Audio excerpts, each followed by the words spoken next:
I'm Dr. Vanessa Sinclair, and this is Rendering Unconscious. My guest today is Dr. Jenny Butler, a well-known folklorist and the leading authority on the academic study of contemporary paganism in the Irish context. Her book on this topic, 21st Century Irish Paganism, Worldview, Ritual, Identity, is forthcoming from Routledge.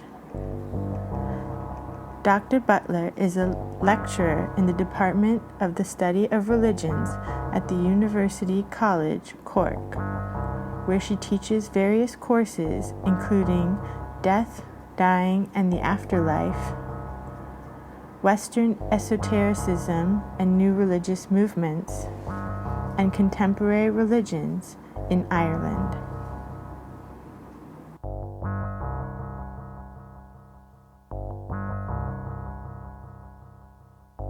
Rendering Unconscious is also a book. Rendering Unconscious, Psychoanalytic Perspectives, Politics, and Poetry. Available from Trapart Books, 2019. Please visit our publisher's website, www.trapart.net. You can support the podcast by visiting our Patreon, patreon.com/VANESA23CARL. Your support is greatly appreciated.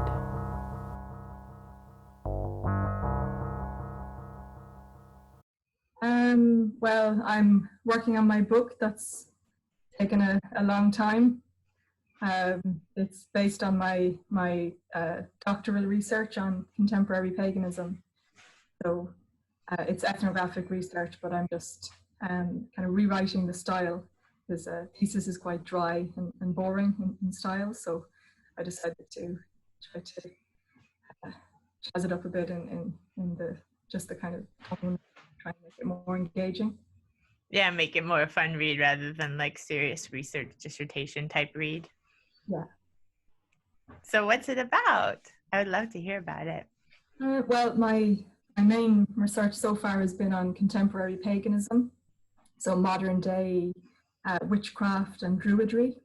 So there are other forms of paganism in Ireland. So my research is focused on the Republic of Ireland, and when I started researching, and still today, the most dominant forms are witchcraft, particularly Wicca, and also druidry. So there are other, there's various types of neo-shamanism and heathenism and the Nordic, the various Nordic kinds of paganism and Germanic types here as well.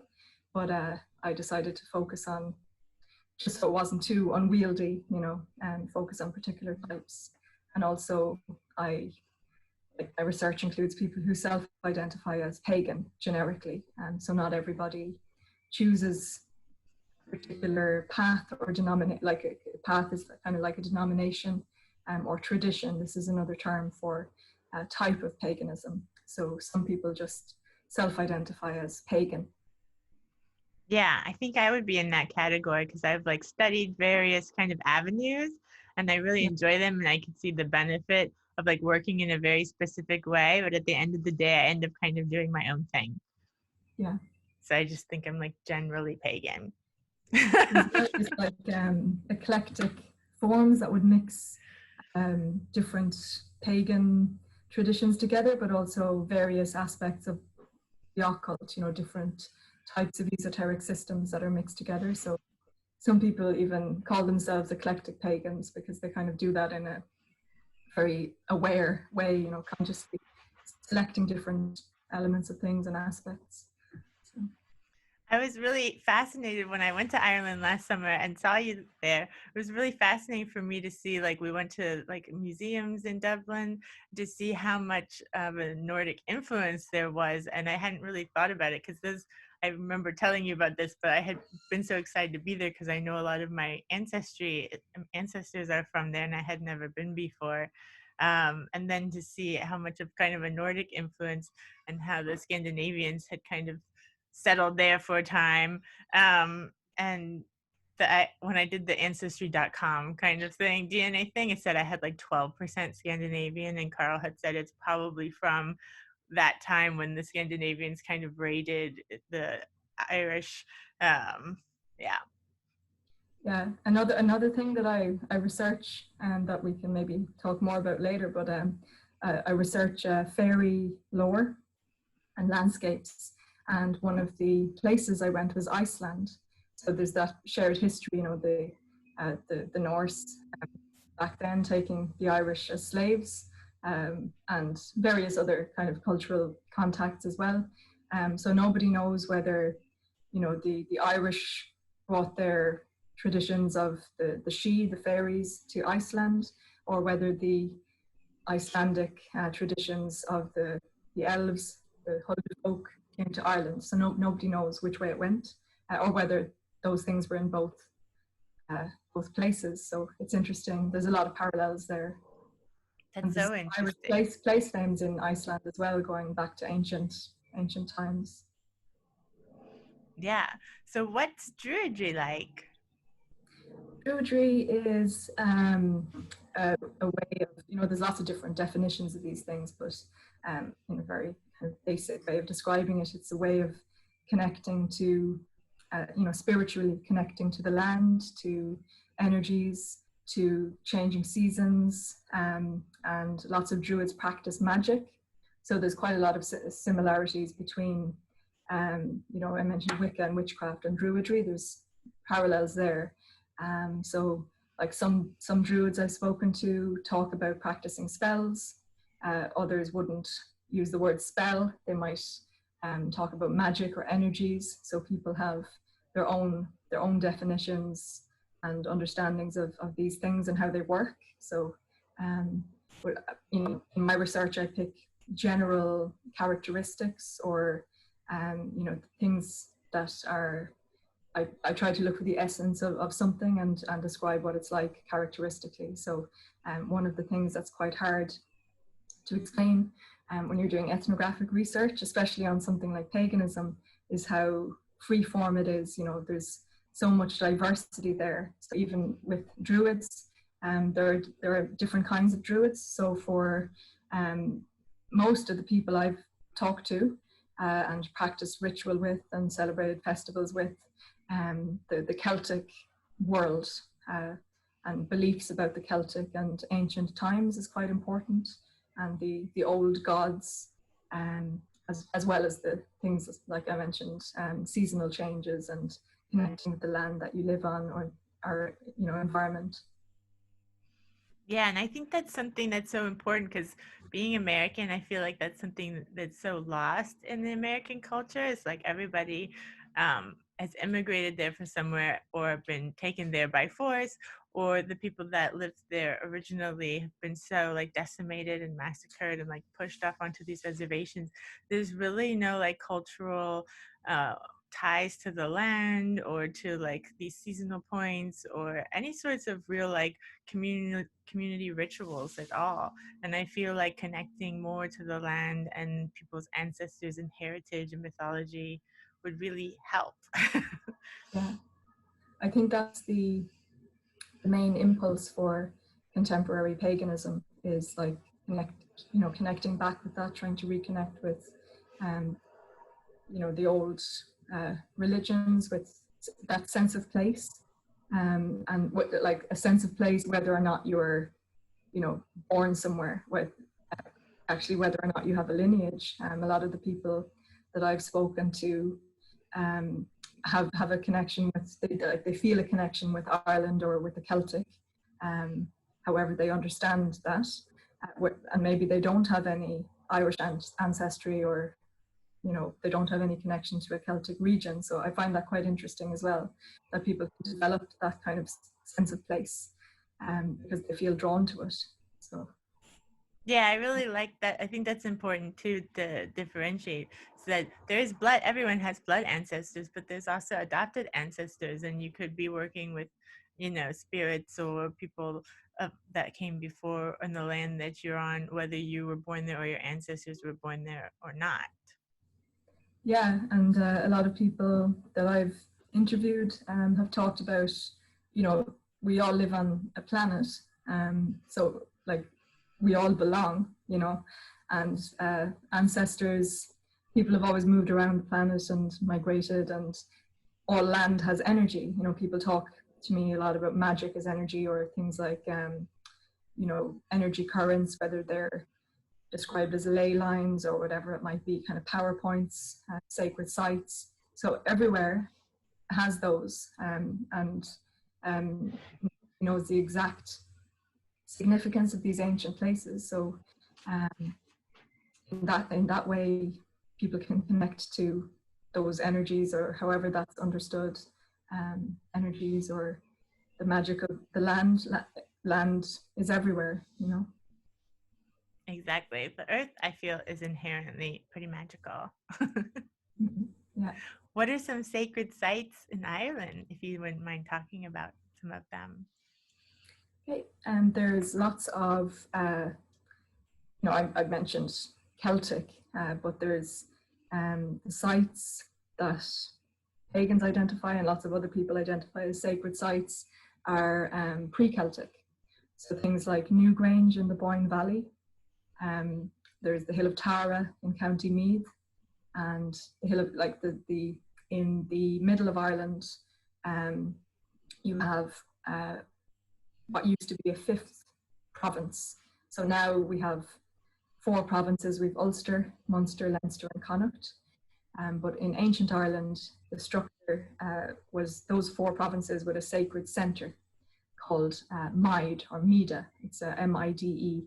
And over time, the boundaries changed. So you have the counties of Meath and Westmeath. And now there's only the 4 provinces, but in the Irish language, the word for a province is cuaga, which means a fifth.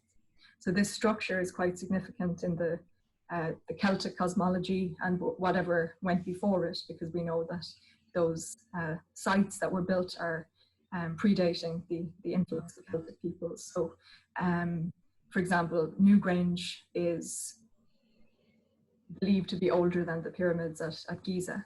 So Newgrange is in the Boyne Valley. So you have in Meath and Westmeath lots of these sacred sites and hills. There's some kind of a sacred ceremony at Samhain, which is the festival that became Halloween, which is another process that I study, the connection between Samhain and Halloween. But there was a fire lighting ceremony that began at the Hill of Tara, which was the seat of the High King, or the Ardrí.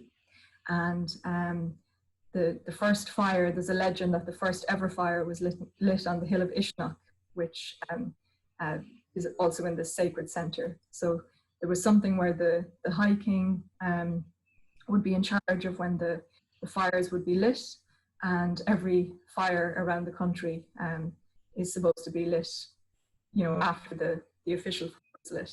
So that's an ancient ceremony, and there's still a fire lighting ceremony every year. Well, not this year, unfortunately, because of the COVID-19 situation, but on Ishnach there's still a fire lighting ceremony. So lighting fires is an important part of the pagan rituals today, and there's, you know, different beliefs about why ancient people would have lit fires.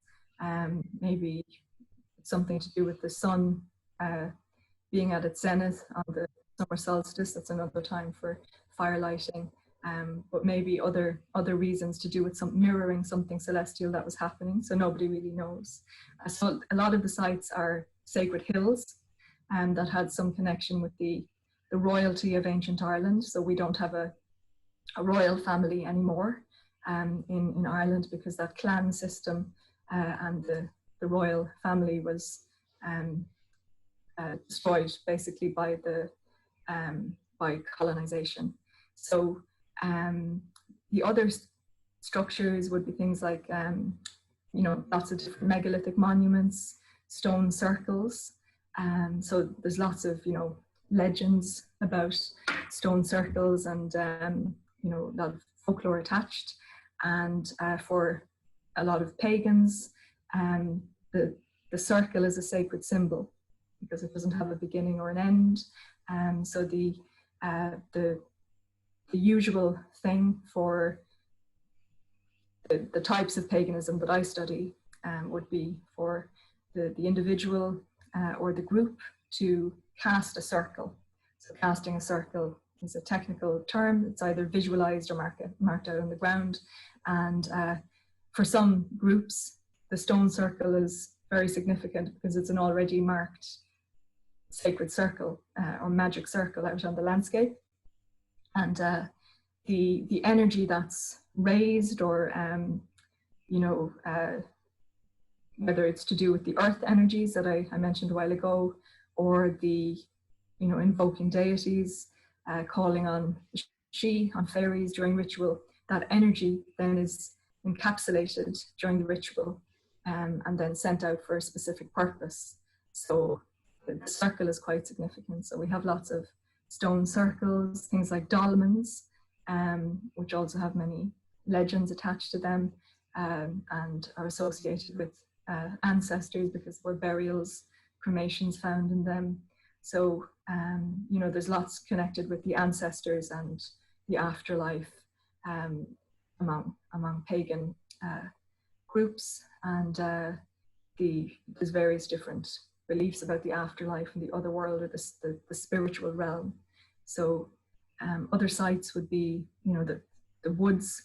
The word for druid comes from oak wood, so it comes from the Greek word drus, and drus is oak, and then wid is knowledge, so it's translated as priests of the oak or knowledge of the oak. And the Ireland used to be covered in oak trees, which were cut down during colonization as well. The British wanted the woods, the wood for, you know, building railways in the colonies and also for shipbuilding, things like that. And then the Irish government also exported a lot of wood. So we don't really have forests. We don't have big forests in Ireland anymore, but we still have, you know, woodland. So that would be a special place for lots of pagans as well. And druids there's many different druid orders and different organizations, and many of them use the word grove for their groups. So the ritual group is actually called a grove. So this references, you know, the classical accounts of druids venerating their gods in oak groves, called, the word in Greek is nematon, for the grove of trees, or forest clearings that they used. So there's a lot of kind of connecting up with the past, but because so little is known in the Irish context, at least about druids, you know, some, like we mentioned, the Nordic religions earlier, and kind of there's more detail when it comes to ritual and belief there. But with druids, there's just some, you know, sparse writings about druids. A lot of it was propaganda. So we don't have writings from the Celtic peoples themselves. So in terms of modern day druidry, it's more that it's inspired by the past, you know, a precise recreation of it. So in paganism, there's a lot of awareness of that, you know, in some sectors of academia, and especially the earlier writings about contemporary pagans. And there's a lot of kind of criticism or highlighting of this, you know, that it's not possible to reconstruct these religions, and that, you know, this is why the term neo-pagan is problematic, because sometimes pagan practitioners feel that academics are saying that this is not authentic, or it's not a real religion, but it's, you know, there's a lot of reflection on that in paganism, that it's not possible to directly continue everything. in terms of ritual or belief, but it's more about the spiritual threads or strands through time that are being taken up again. Yeah, that's beautiful. And yeah, exactly. And it's more about the process than like trying to recreate anything like by the book, so to speak. You know, that I feel like a lot of times in a lot of fields, things just get lost when you're focused too much on those kind of details and not focused on just the process itself. Yeah. And you teach all of this. Yeah. I was just going to say, it's like a spiritual connection is about spirituality. You know, it's not about not necessarily about documented facts, but about how people connect with that emotionally and spiritually. Yeah, I teach just different courses in study of religions. One of them is called Western Esotericism and New Religious Movements. So it's the only course of its kind. It's an undergraduate course. It's the only one in an Irish third level institution. So I teach that one, and I try to focus on the history of the occult in Ireland and the connection with Britain, and you know, that kind of milieu, historical milieu, and then looking at the development of things like paganism, and also you know, the use of the Celtic spirituality, what that means to different in different forms of religiosity and so on. But I also teach on folk religion. So my academic training was in folklore. So I'm quite interested in vernacular or popular forms of religiosity as well. It's beautiful how much of the folklore has survived through colonization. It's so rich. Yeah, I think another thing I'm quite interested in is national identity and how folklore, like what the connection is with folklore, and in countries that are colonized, because the people are oppressed and their traditions are denigrated by external forces. This happens everywhere that there's colonization.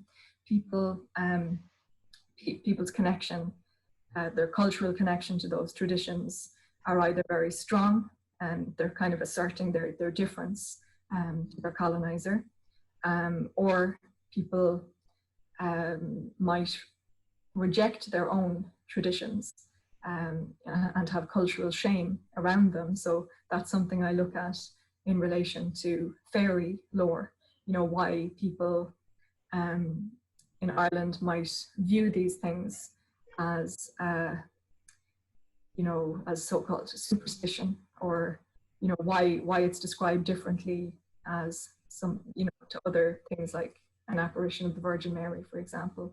So these things have different cultural status, you know, different kind of cachet, and they're described differently, approached differently in academia and in a general sense. So I'm quite interested in different attitudes to things like fairies, like otherworldly beings, and why people have different attitudes in whether or not they believe in these things in different parts of the world. So in Iceland, you know, it's very openly spoken about elf rocks and things like this, and people are overtly very proud of those traditions. But in Ireland, sometimes people are very hesitant to speak openly about them, for example, in a documentary or something like that. And it's more a private thing that people would tell you. So, you know, I interview people that have encounters with fairies, and I also collect, you know, contemporary legends and to do with landscape and different sites.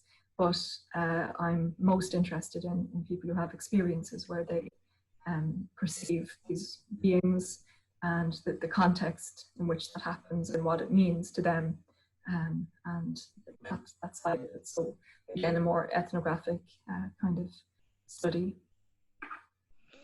Yeah, have you seen any like certain themes about like times or kind of certain situations where they seem to be in contact with these? Well, in Ireland, fairies are particularly associated with May Day or Bealtaine, which is the 1st of May. So that's the traditional start of summer. And the belief is that fairies, they're associated with the what are colloquially known as fairy forts or ring forts, these archaeological remains that are on farmlands and all around the country. And the ring forts, which are also called she, so the word for the native term for fairies, she, or sheath might have been the old Irish way of pronouncing it. Um, the mounds on the landscape, these forts, are also called she. So the she open up at Samhain, or sorry, yeah, Bealtaine and Samhain as well. There's a connection between the festivals.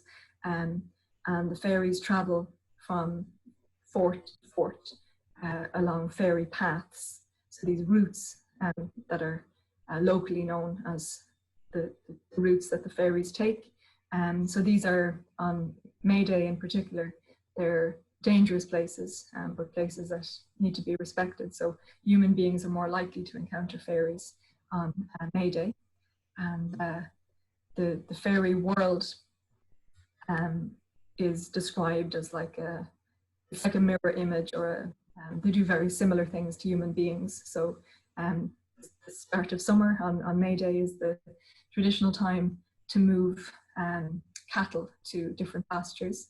And so the fairies would be doing that as well. So it's more likely that humans would encounter fairies. So there's a whole corpus of legends about that, but people also have experienced it. So there's a perception that things like fairy lore, that this is something that belongs in the past, that the stories are passed down, but that people don't believe in this today, or that they don't have experiences. So that's why I started doing this project, because I'm known as a folklorist, and people like taxi drivers, for example, would start telling me things that had happened to them. And so I became interested in collecting this, and that led to doing comparative research then with other countries. So similarly in Iceland, people, they talk about New Year's Day as being a time associated with fairies, but people with elves, but people who've had experiences that spoke to me, they didn't relate that to any particular time of the year. It was just something seemed to happen at different times. So. Yeah, I really feel like this is such important work, and similar to you, in my office, I don't know if my analysis necessarily knew anything about me or not. I think maybe now some of them do, because I'm more on the internet, but maybe like 5 or 7 years ago, I really wasn't, so I don't think so. But literally everybody who comes into my office at some point says something like, I don't want you to think I'm crazy, but this and this happened, or and they're usually talking about speaking with dead loved ones, or synchronicities that they notice. I know that it's not really real, but I noticed this thing happened at the same moment I was on the train, and then I saw this thing, and I don't know if I'm making things up in my head. And everybody has this like internalized like shame around like noticing synchronicities, or like having beliefs about communications with people who have passed on, or ancestors. And it's really sad. It makes me really sad to see everyone like question themselves when literally everyone talks about this at one point or another. Like all of my analyses have brought something like this up at some point. I find that when it's approached in a serious way, rather than as in the case of fairies, that as it can be approached as like entertainment, that these stories, just the stories are kind of told without any analysis of the wider meaning. But I find if you approach it in a serious way, and people know that you're genuinely interested, and when you start to talk about it, it's really surprising the amount of people who have experienced something, especially people, you know, who have told me that they didn't believe in these kinds of things. For example, like people who moved to Ireland and they had a ring fort or a fairy tree, a hawthorn tree on the land, and they had some experience and they didn't even know about these traditions. And then somebody, a neighbor or something, tells them, well, you know, that's a fairy tree. Or, you know, it didn't come out of belief or something that they were aware of already. So I find that quite interesting as well. Yeah, and, absolutely. Yeah, like as you said, people who experience receiving messages from loved ones, and there's so many things that people experience that they can't explain, or you know, these things are out there, and they're really, people are really experiencing these things. So that's partly what I'm looking at. You know, why are these things in particular associated with, you know, cultural shame, as I mentioned. And I think one of the things in Ireland, we had a very tragic case, the burning of Bridget Cleary, so a woman who was burned alive as a changeling. She was, her husband accused her, he said she was a changeling, and her relatives also took part in that tragic event where she was burned alive. So that was in 1895, which isn't really that long ago. And so I think those kinds of things happening maybe led to people, you know, being a bit wary of speaking openly about believing in fairies, because it became kind of associated with ignorance, but also associated with kind of, you know, somebody is, it's kind of used in Ireland like that someone is away with the fairies, that they're eccentric, but don't actually speak about believing in fairies, they might be ridiculed, you know. Whereas if someone talks about the Virgin Mary or even believing in angels, there's quite a different reaction. So I'm interested in that, you know, why that is, because they're all things that can't be proven. Yeah, exactly. And this is, I think it's part of colonization as well. And I think it's really a shame that people are taught to not trust their own personal experiences and to trust this dominant discourse that's handed to them over their own personal experiences. And like in the dominant discourse, okay, it's okay to believe in the Virgin Mary and angels, but it's not okay to believe in Fae, right? So yeah, I think that's really a shame. And that's when Carl and I had the first Psychoanalysis Art and the Cult Conference in London in 2016, I must say that like 90% of the psychoanalysts came who are all from Ireland. So thank you. They were the most open to coming. So that was really nice. And, you know, the way I tried to frame it with my more academic friends is that, you know, for me, the way I see it is this is like the last kind of area where people have to see how colonization has affected everything, because of course everyone understands now, most people understand now in academia, that like racism is a big problem from colonization, and the gap in wealth is a big problem from colonization. There's like all these problems, but when you get to like magical thinking or like paganism or even, you know, these kinds of historic practices, you know, then everyone like turns their nose. And it's like, guys, it's the same problem. This is also like, all of these are indigenous beliefs that were there before Christianity and the colonizers, and then the Catholics and Christians came around with their swords and their crosses and like put everyone into submission by force. And so, you know, that's not okay. We need to undo that and allow people their own belief systems again. Everyone doesn't have to agree on this one monotheistic perspective. I think in Ireland, because of partly because of the scandals in the Catholic Church, you know, they they've had so much control over the lives of people's every aspect really of people's lives for centuries, and there's still a lot of control there with the Irish state, but I think that the series of scandals, so that this sexual abuse, like widespread abuse, and industrial schools, which were basically prisons for children, and also the Magdalen laundries. I don't know if you know about those. They were basically prisons as well, and they were run by Catholic orders of nuns, and the industrial schools were run by Catholic priests and the Christian brothers.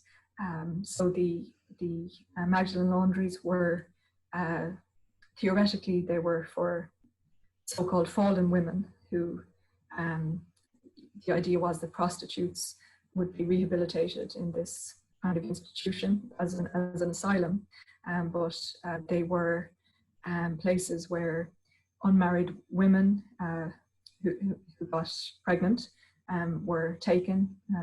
Sometimes they were sent there. The legal system was kind of bound up with these institutions. So, single parents and also victims of rape and incest were locked away in these places, and some people were there for their whole lives. So these institutions were only closed in the 1990s. So they've been,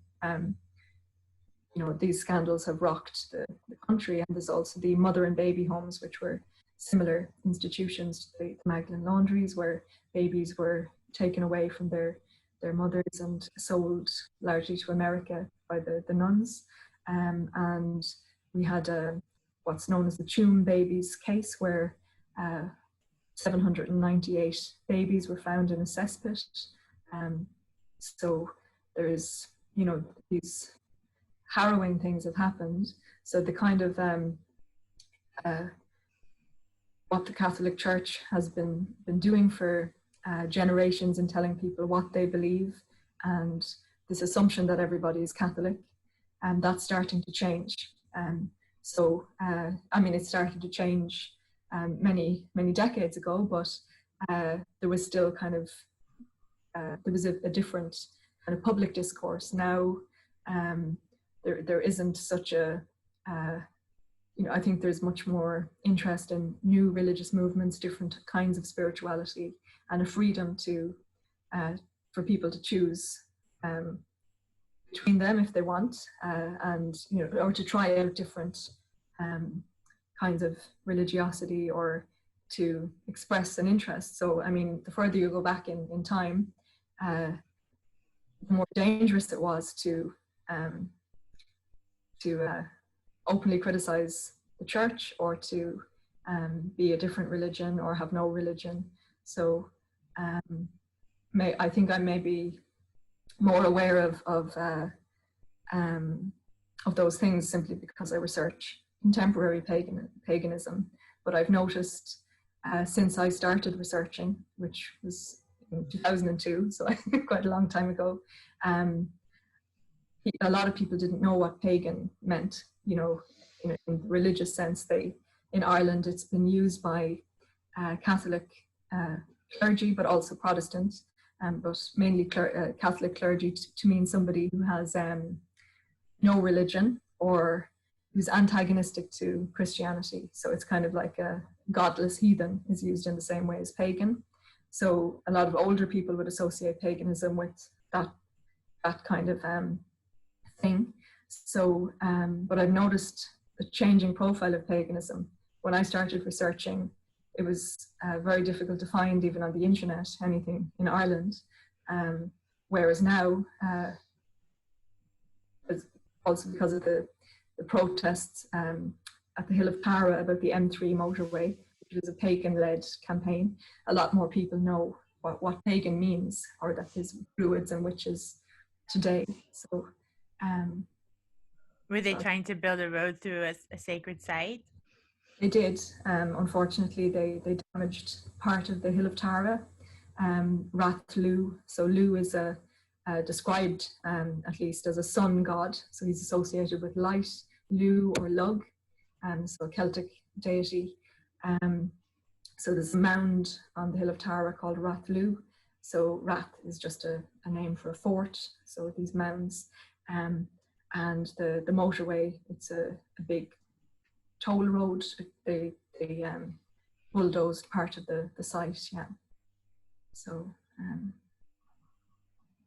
it's so devastating because those kinds of things can't be fixed, you know. Yeah. Once it's like gone, it's like in the States with like the most atrocious is the Mount Rushmore, you know. It's like this is like a sacred site for millennia, and then you've like carved these presidents' faces into it. It's just like disgusting.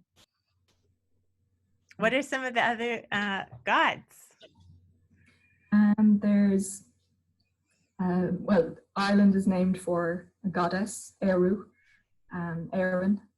So there's a whole pantheon of deities that are described as Celtic. So I've had, you know, I use the word Celtic for the mythology, the old religion, but of course there's the pre-Celtic aspects and sites. So in terms of academia, the word Celtic is used, but I'm aware that it's problematic calling this material Celtic because it's older, and it refers to things that are older than the Celts. But anyway, there's the different deities like the Dagda, who's described as a good god, not that he's morally good, but he's good at lots of different things, many different skills. There's the Morrigan, who's there's various goddesses that are war goddesses. They can transform into a crow, and this is an omen of death. So it continued on in folklore. There's a likely connection with the kind of fear of crows, and they're associated with death. So the Morrigan, the name means phantom queen, or Moor is big, so a great queen or phantom queen, and she is described in the Táin, which is the Irish epic, Táin Bó Cúailnge, or the cattle raid of Cooley.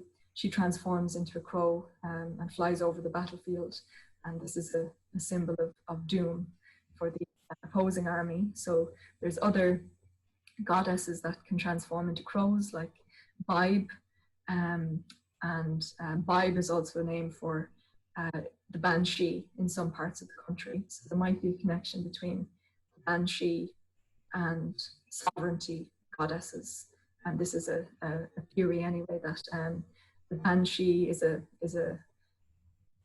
otherworldly woman who is a death messenger. So she cries and wails for the dead, but she doesn't cause death. So she kind of appears. So it appears as usually as an old woman with long grey hair, and she people either see her or they hear her crying, and it is a sign that somebody in the community is going to die. So it's not usually the person who's dying that hears her, but she's said to follow people with O or Mac in their name. So in the Irish language, you have lots of names: O'Brien, you know, O'Flaherty, whatever. O is of, so it comes from Ua, which is descendant of, and then Mac is son, so McCarthy, and so on, son of. So these are from the old clan structure. So the Banshee following O or Mac is maybe a way of saying that she follows the old Gaelic clans. So this might be connected to sovereignty goddess, because in the mythology you have different goddesses that are associated with lineages, you know, of human beings, and associated with particular geographical regions. So an example of somebody like a deity like that would be the Cailleach. The Cailleach Beara is associated with the Beara Peninsula, and she's described as the Hag of Dingle. So she's known in folklore as kind of a witch figure. But there's also another tradition about the Colliach, that she is a goddess of the land, and that she's connected with Munster, Cork and Kerry, around that area.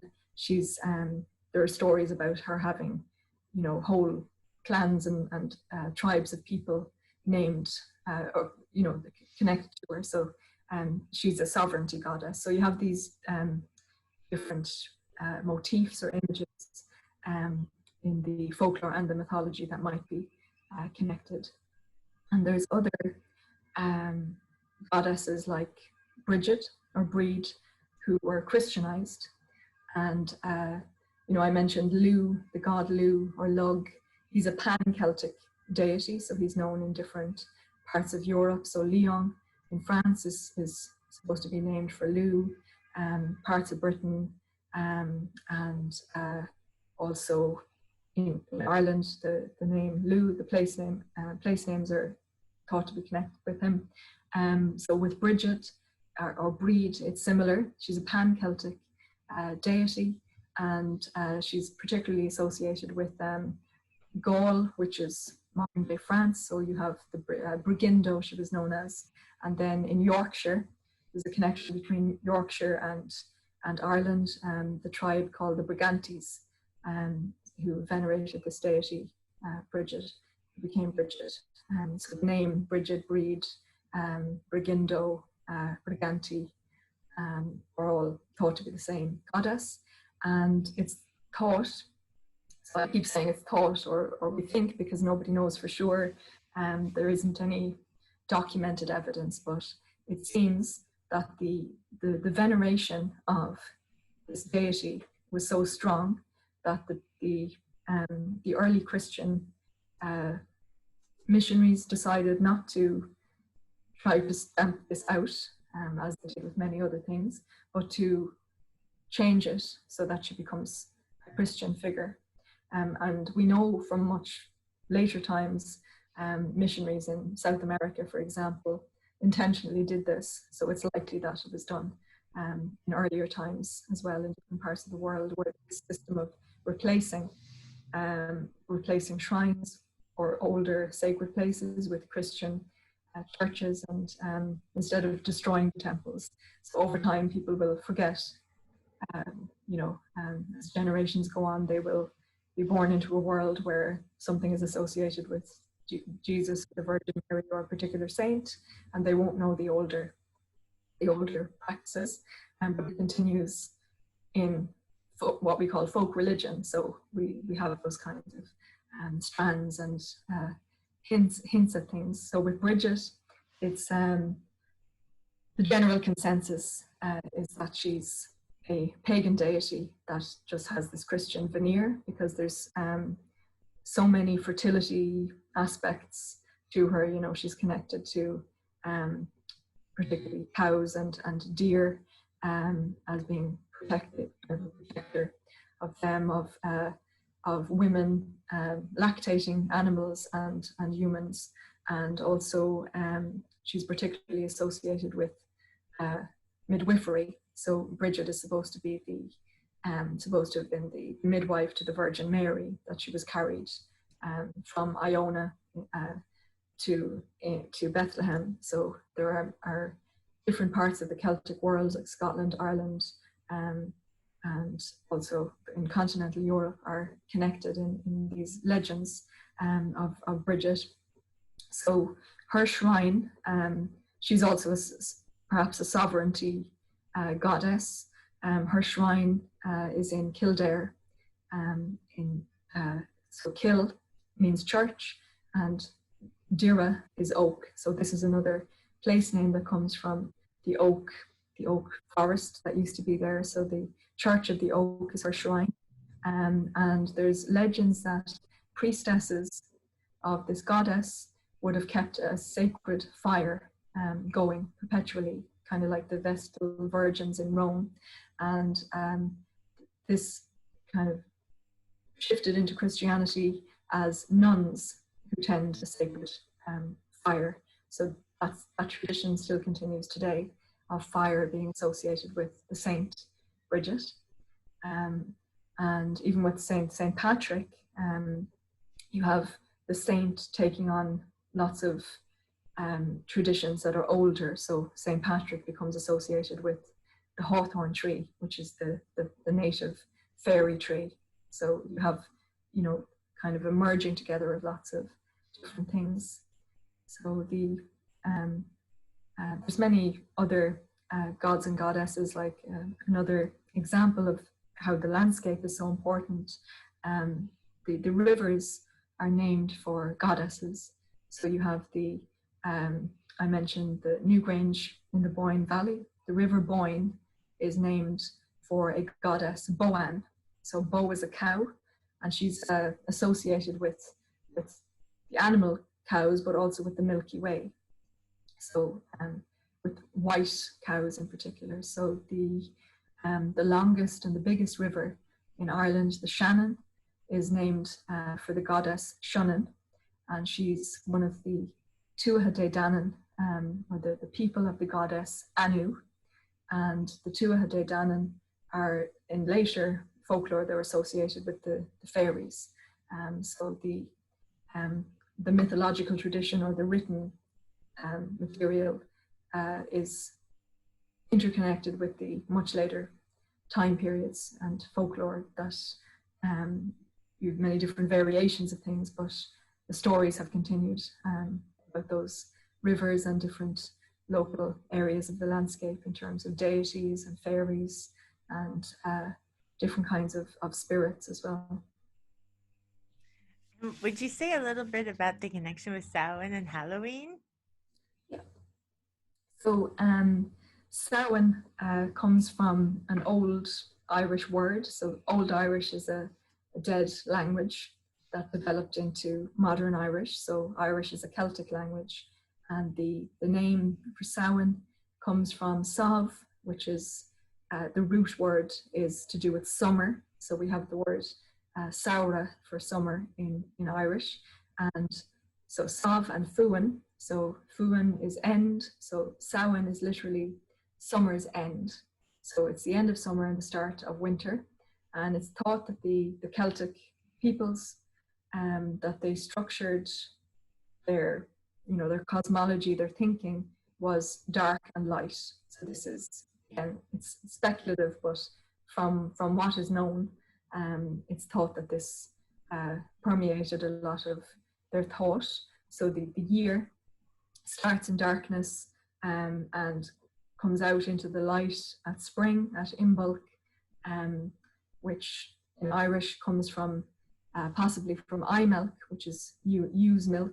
It's a lambing season, or in modern Irish, Imbolc is in the belly. So the year starting in darkness, and also the time is measured by nights rather than days. So the festival times begin on the eve. So for Samhain, it's in our modern calendar, October 31st through November 1st. So a lot of things like divination, especially to do with marriage in the coming year, would happen during the night of Halloween. So the connection between the two, you have Samhain being, there's different interpretations of whether or not it was a feast of the dead, but it's associated with the returning dead, at least in later folklore, so early modern Ireland onward, when we first have collections of folklore. There's many traditions to do with the dead coming back at Samhain. So in Irish, the name for the month of November is Samhain. So sometimes it confuses people because the names of the months can be the same as particular festivals. So the people would leave their doors unlatched on Halloween, and they would leave a plate of food out for a dead relative. So it seemed to be a very welcoming custom. So this is something that seems to have died out, as far as I know. I don't think people still set a place for dead relatives, and it's more associated with something very scary now with Halloween. So the connection between them, you have this Feast of the Dead, or at least a time associated with the dead, and then you have the Catholic festival of the feast days of All Saints Day, which is on the 1st of November, and All Souls Day on the 2nd of November. So for All Saints, Roman Catholics pray to saints and to the faithful departed who are believed to be in heaven. And then for All Souls, it's more recently deceased relatives and friends. So people pray for the souls in purgatory, so that they can be cleansed and go on to heaven. So in the Catholic belief, it's prayers and lighting candles help the souls on their way. So in the popular belief, so the two, the Catholic and the so-called pagan merge together in relation to ideas about death. But it's interesting that the Catholic Church moved its festival of All Souls from May to 2nd of November. So who knows whether that was intentional. You also have festivals associated with death in other parts of the world, like you have the Mexican Dia de los Muertos, or Day of the Dead, around that same time. And we know from other contexts that the Catholic Church has intentionally kind of made decisions to replace festivals, or maybe intentionally to merge things. But so that's quite interesting. But there are the word Halloween. It was first recorded in the mid 1740s in writing in Scotland. It was a shortening of All Hallows Eve, so it shortened into All Hallows Evening, and then All Halloween, and then Halloween. So that's why you still have the apostrophe in Halloween. Some people spell it with the apostrophe because it represents evening. And Halloween, the Hallows comes from the Old English Hallig, holy. So it just relates to the Catholic holy time. In the Celtic world, or that cosmology, nobody knows for sure when it comes to the religious meanings or the beliefs and practices, because all of that material was written down by Christian scribes, and it was changed as they wrote it down in medieval times, which was much kind of later in time than the pagan world, if you know what I mean. So the she, that's translated into English as fairies, the she might be the human dead, or part of the she might be the human dead. So nobody knows exactly what she are. But most people nowadays understand ghosts and fairies as being different things. So part of the tradition at Samhain in Ireland is to leave an offering for the fairies. So this maybe is leaving an offering for the ancestors, so nobody knows. And it wasn't really looked at that way, during folklore collection. I always think of the very early anthropological studies in places like, the African continent, and how, as disparaging or as kind of pejorative the writings were about those cultures, they still documented the beliefs and practices as religion. So we have much more information on African indigenous religion, and in India and different parts of the world, there's that detail. But in places like Ireland, there isn't. So, you know, a lot of people might laugh in Ireland if I talk about fairies as religious, as something religious.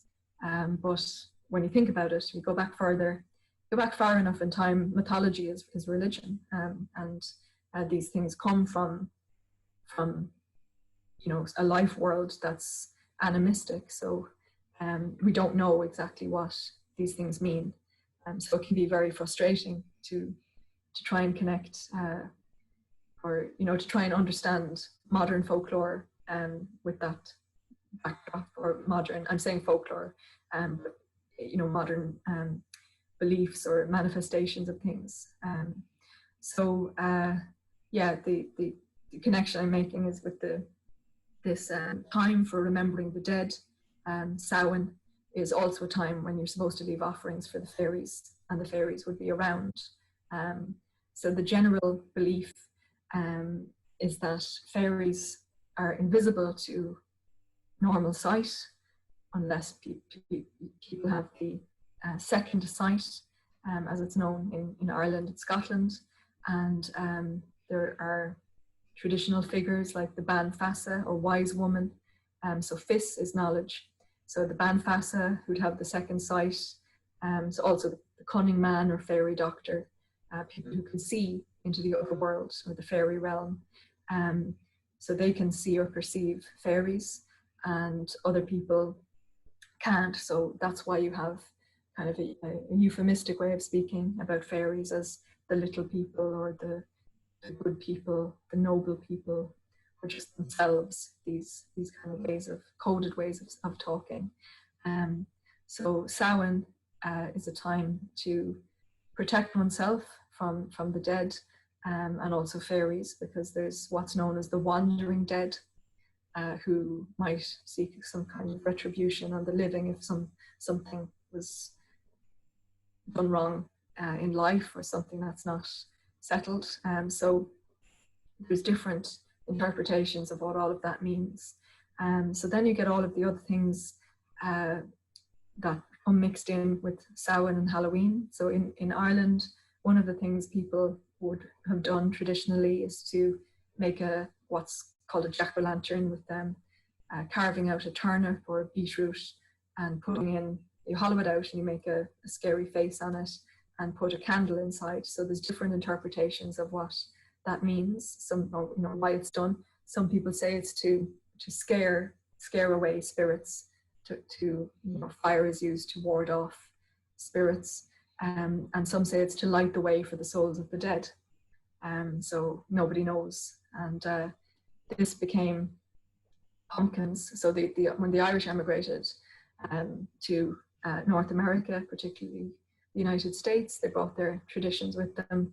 So the poor people who were leaving Ireland during the 1840s, so you had Black 47, as it's called, the Great Hunger, which was a starvation of the people. It's referred to as a famine, but it was actually, there was plenty of food. It was, food was actually exported from Ireland at that time. But when people emigrated because of that, or to try and make a better life in America, they brought their traditions with them, and it became pumpkins. So pumpkins aren't native to Ireland. They came back with that American tradition. So things like trick or treat, like the phrase trick or treat is American, but this is another thing that came from Ireland, that people believe is an Americanization.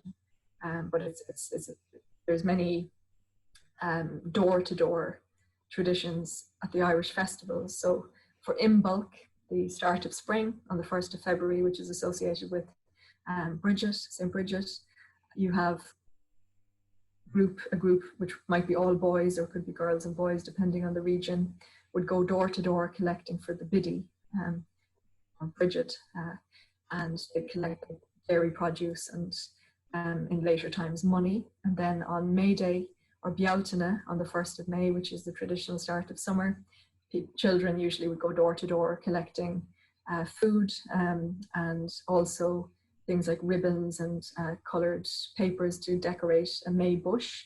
and then Lunasa, which is named for the god Lu, or Lug, which is the harvest festival. That was more about going out onto the hills and having picnics and berry picking, things like that. But Samhain did have a custom of going door to door to collect sweets, candy and other things, food, but also things for a bonfire. So in some parts of Ireland, there was the tradition of lighting a fire. So bonfire comes from bone fire, because at ancient feasts, they would have thrown the carcasses, bones into the fire. So the bonfire is important on Samhain, especially in urban areas like Dublin. It continued up until relatively recent times, but now with European law, people aren't allowed to spontaneously light fires. So the tradition is changing. There's a designated fire often for Halloween. So there's, I think, the kind of association with the dead and the spiritual world, the veil becoming thin, which I think is something that a phrase that comes from Victorian seances and that kind of context. But the people use that a lot now to describe that kind of liminal time. This association with the dead and spirits and fairies, this took on a more sinister aspect with Halloween, partly because of the Americanization of how things transformed in America. It became more connected with evil, and with, you have the Halloween films, and it being a very scary time. And some of that might be to do with different forms of Christianity, like evangelical Christianity. There's a much stronger reaction against these pagan elements than there would be in Ireland, because with Catholicism, it's, the folk religion is popular Catholicism. It has a mixture of both. So people don't usually view these old traditions in such a negative way. So with things like pilgrimage, for example, there's a lot of pagan aspects there, but the people, generally speaking, the pilgrims would not consider themselves to be doing something pagan. They see it as a Catholic devotion. So that's also very interesting to study, how that's different in different parts of the world. Absolutely. I could listen to you talk all day. It's so interesting. I'll say, the one thing I'll say is, since I've moved to Sweden, I've been, trying to study the folklore here. So I read the Edda, and now I'm learning the runes, and trying to take hikes in the forest. And they have these great, huge rune stones, just randomly. I mean, they're not random to them, but you'll just be hiking in the forest and you'll just come across these huge rune stones with these amazing carvings in them. It's really fascinating. I had no idea. And they still have burial mounds in different areas as well that they've left alone, which is nice. But the same thing is that the Edda, it was all an oral tradition, and it was written down by a Christian monk in the medieval times. And similar to the rune stones in Ireland, there's the Oghams or Ogham, depending if you're using the Old Irish or Modern Irish. But the Ogham stones are, well, there's different interpretations of what they would have been used for, but they're like the rune stones. They seem to be marking territory, and University College Cork, where I'm based, has the biggest collection of Ogham stones in Ireland. So they're, we're told on the one hand that the Celtic people and the Druids, they didn't have any writing, but on the other hand, you have this whole system of writing called Ogham. So I wonder sometimes, I have no basis for saying this. It's just a thought. But in other contexts, like South America, again, we know that a lot was destroyed by missionaries and others who melted down, calendars that were made of gold or bronze.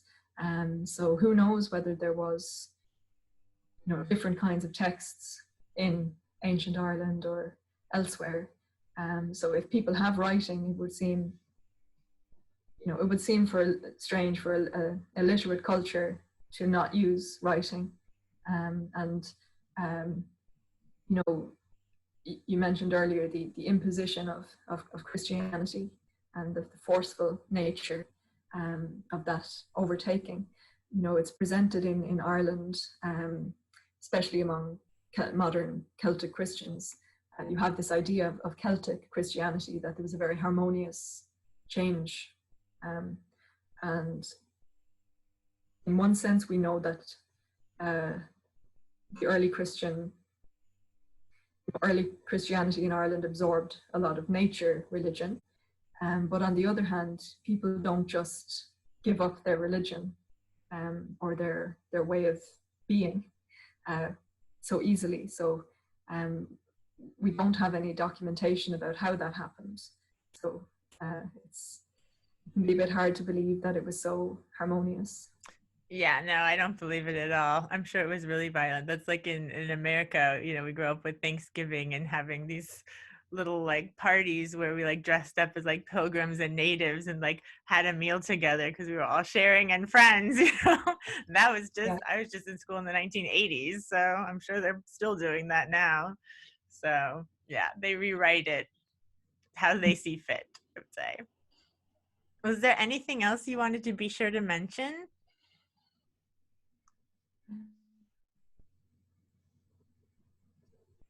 Well, another aspect of what not what I research, but I suppose it's more of a research interest. It's not something I've actively researched and interviewed people about yet, but I'm quite interested in music and folk metal. So I'll soon be editing a collection on folk metal that's coming out with Palgrave Macmillan, that's been kind of on the back burner. So that's sometimes described as pagan metal. It has, elements. It's either traditional music that's mixed with metal riffs and so on, or it's mythological and folkloric content. So pagan, religious content, or kind of references to folk life and. It can be different things, but depending on the band. But I'm quite interested in that as an art form, and also, I'm interested in the kind of connection between esotericism and music. So another thing that I will be doing is a collection of essays that I'll edit on the music of Tool.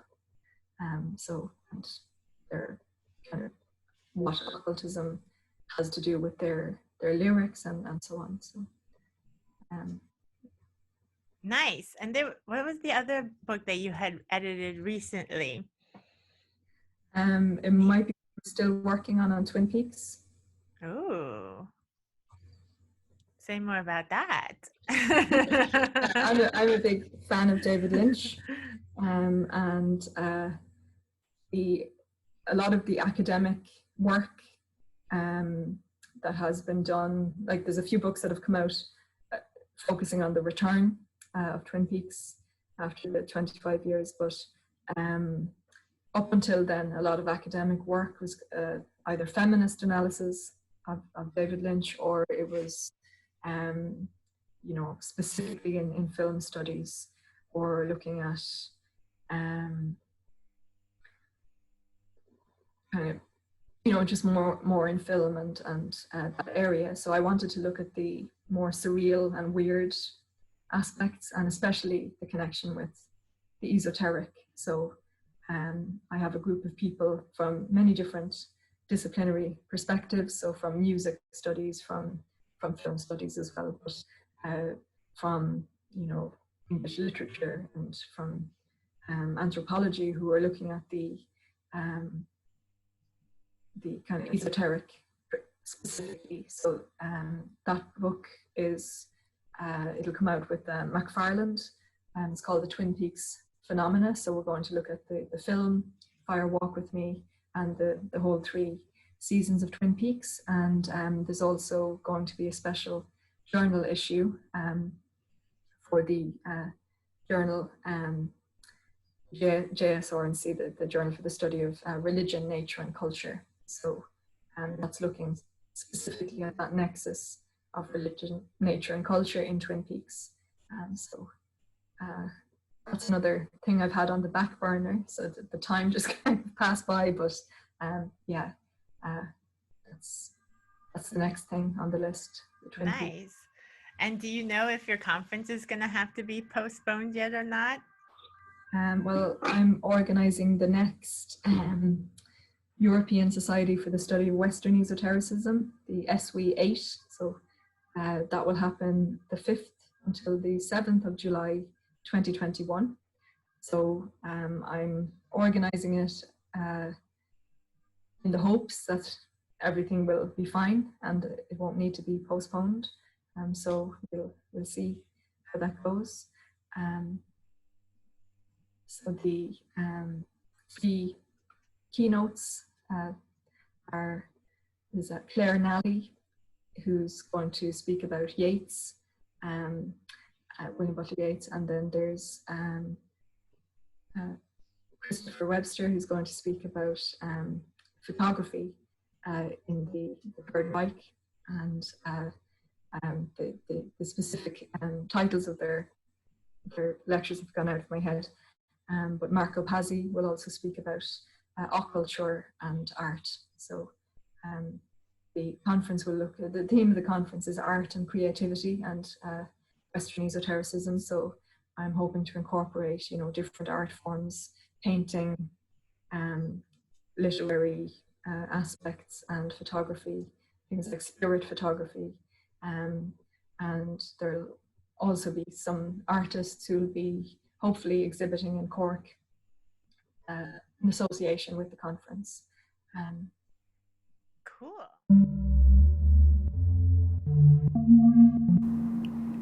Thank you for listening to Rendering Unconscious. You've just heard a discussion with Dr. Jenny Butler. For more, please visit her website, drjennybutler.com. Links to everything can be found in the text accompanying this episode.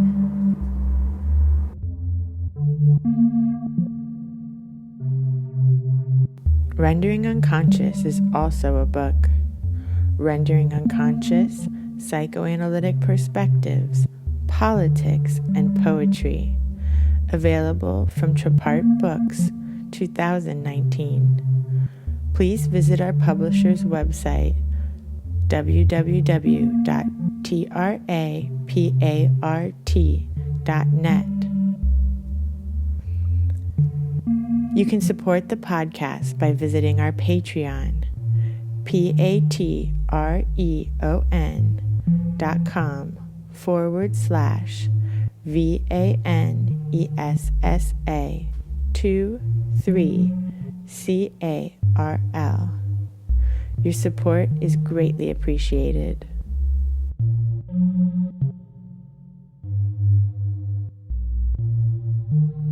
For more information, you can visit my website, drvanessasinclair.net, or the podcast website, renderingunconscious.org.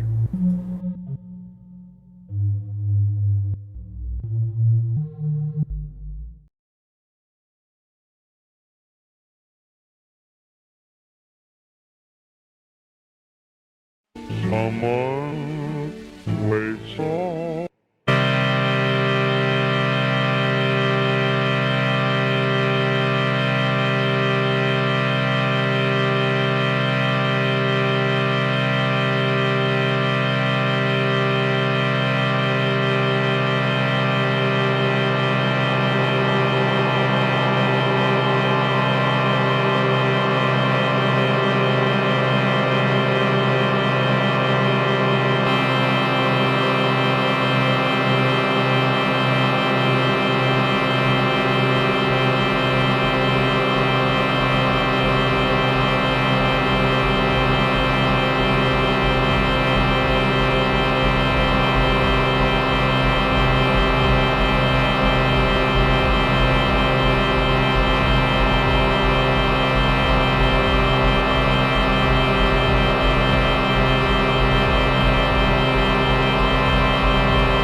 Someone is waiting for me.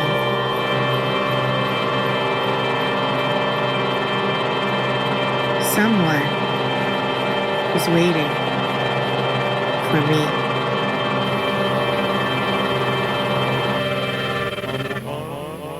Someone is waiting for me.